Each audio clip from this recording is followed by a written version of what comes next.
Hello and welcome to Moneylife. This is Sucheta Dalal. I'm sure all of you are really angry and het up about the budget last week because if you're looking at this video, you are most probably a middle class, tax paying, long suffering investor or person like me, right? Now, what is it that caused the maximum outrage? Indexation on real estate? Now, I'm going to tell you something different today.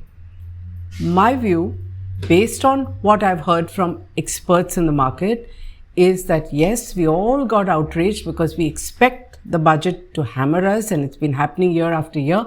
But this is a right step towards an equitable housing market and price stability. Let's start from the beginning. Why did we get so upset? Because owning a home in India is not merely a financial decision.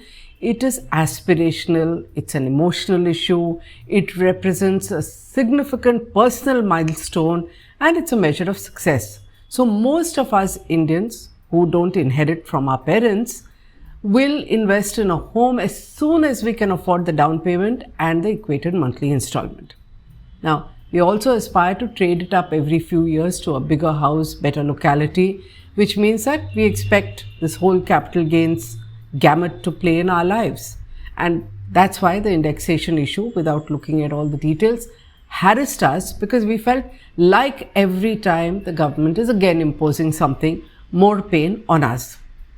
Now, when we buy property, we usually buy to live in, even though the calculations, hard-nosed calculations will say that it is a lot cheaper to rent, and appreciation in property is actually quite meager after costs, maintenance, taxes, and taxes on real estate as well as costs are much higher than any other asset class.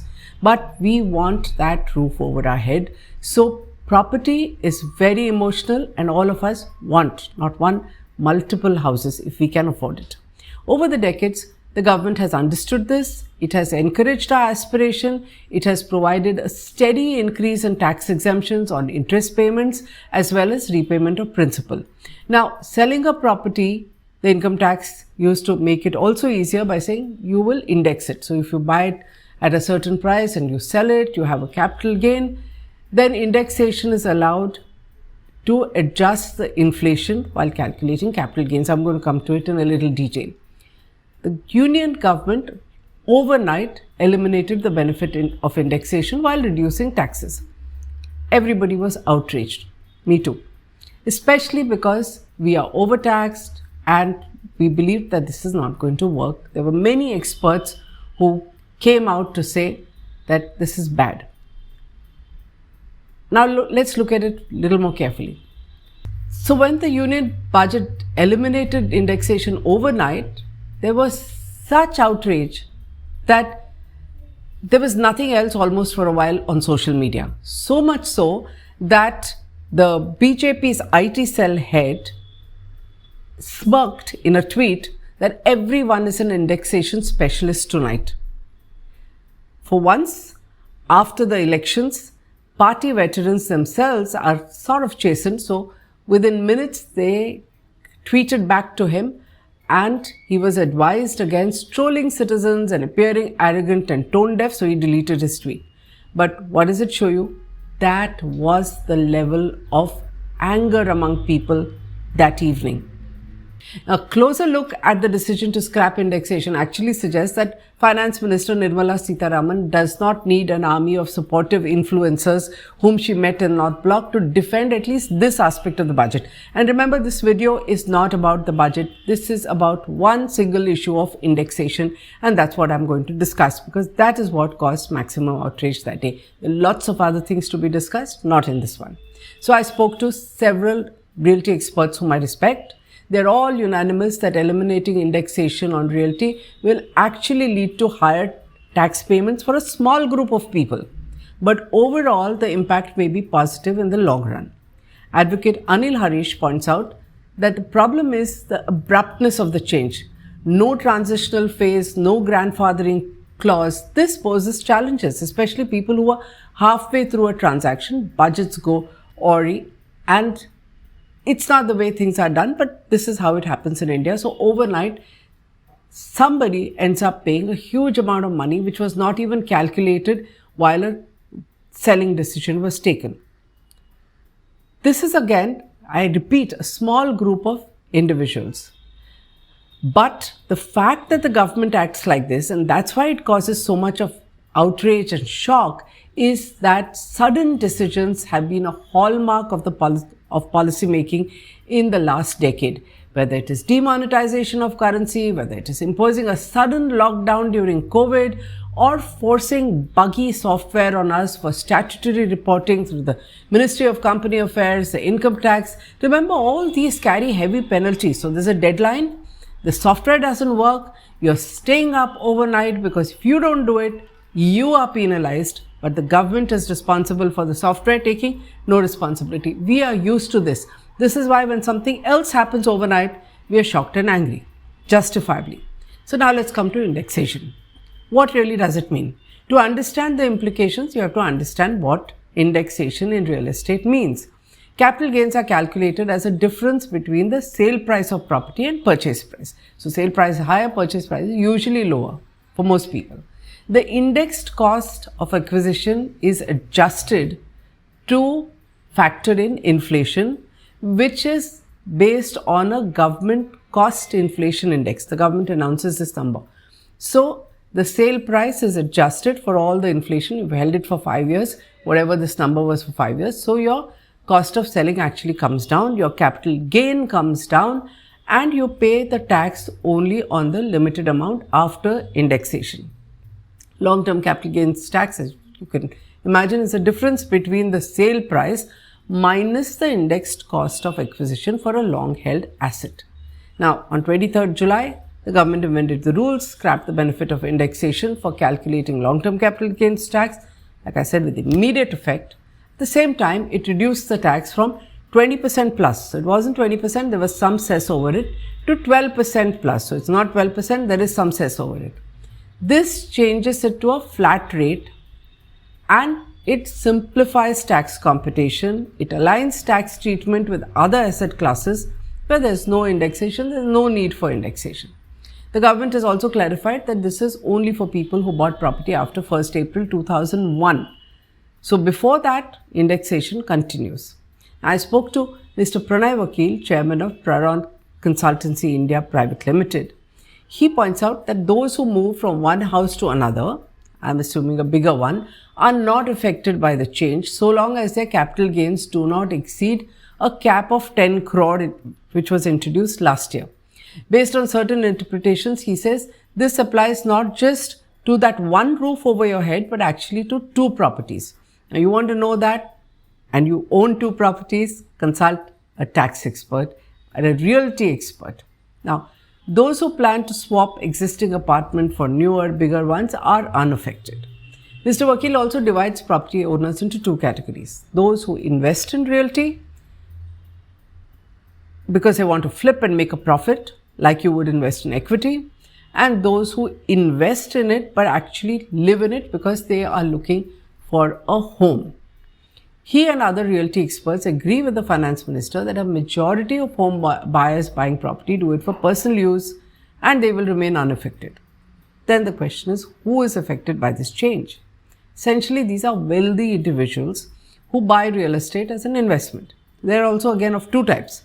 Those who hold on to property for a long time because they have the staying power and they are able to digest all the cost of stamp duty, registration, legal fees, brokerage, and remember, it's a home, which means ongoing repairs, maintenance, society charges, cost of utilities. You have to pay for electricity, water, whether or not you're living in it and just holding on to it. They can digest all this because over a long period of time, property prices go up. So these may be affected if they now decide to sell because they may not get the benefit of indexation. They'll have to pay 12.5 on the sale price. Another bunch of investors are those who come in early when a large project is planned. They get a steep discount, wait until it's done. As soon as the project is complete, prices usually appreciate. They look at flipping that property.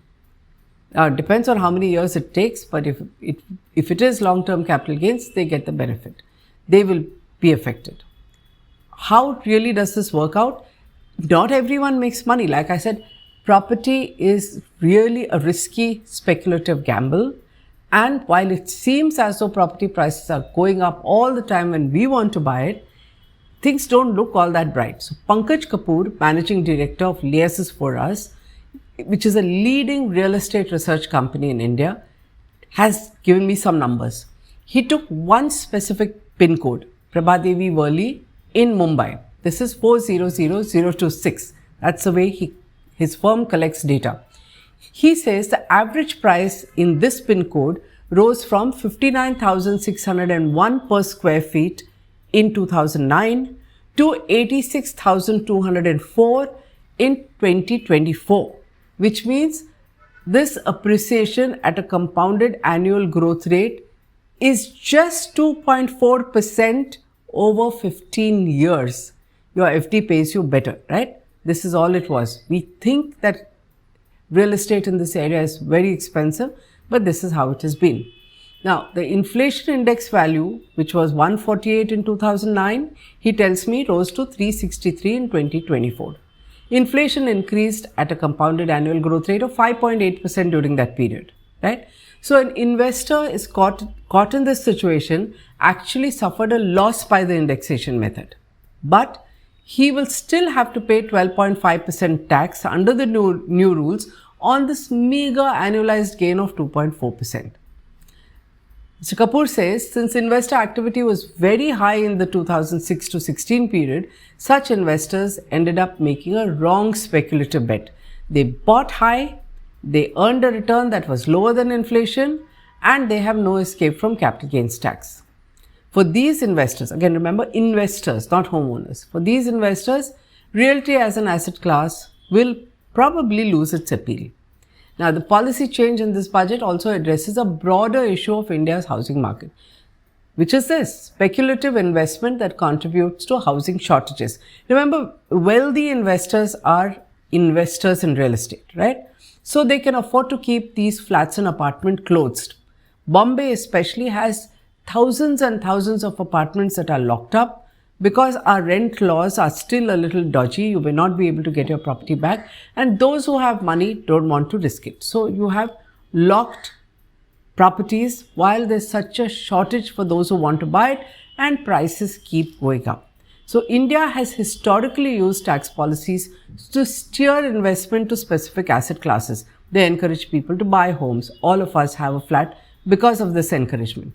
By removing indexation and affecting investors who keep flats locked, the government is probably trying to discourage speculative buying, which is a good thing because it will increase the availability of housing stock and it will prevent prices rising as fast as they have, and real estate will finally stabilize, and it's really high time that this happens. If it does, it is going to benefit all prospective homeowners, including those who want to move to bigger apartments, better localities. Remember, most properties that are purchased as pure investment are locked up. We don't want that in our country.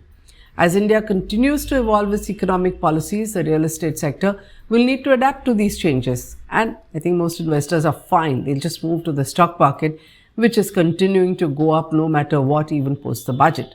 So here's a question of balancing the aspirations of homeowners with the realities of market dynamics. The decision on indexation may have triggered a lot of initial outrage, but it is going to lead to more stable and equitable housing market benefiting a larger portion of the population in the long run.